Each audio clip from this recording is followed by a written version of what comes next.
All right, today we're going to bring a bathroom scones, and these are real glass, if you guys can see that. Real glass. Backing is very simple. You got to set this up first. You got to make sure you have a strong backing, all right?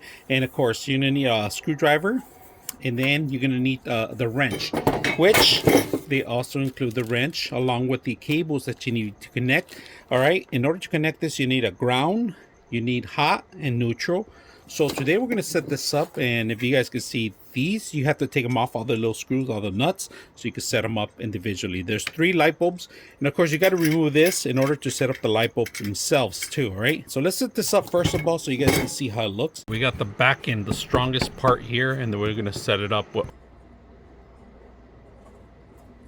So we got the connection here, if you guys can see that. So now let's mount this to the wall.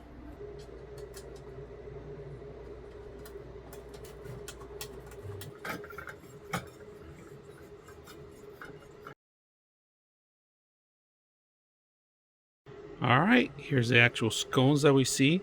Real glass. All right, it took me about maybe 20 or 30 minutes to put together.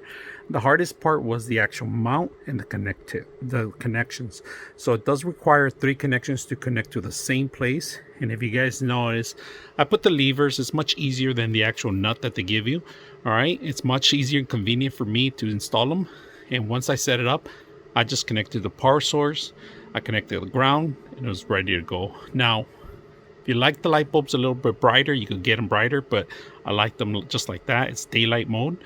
This is a 60 watts light bulb. So I hope you guys enjoy the video.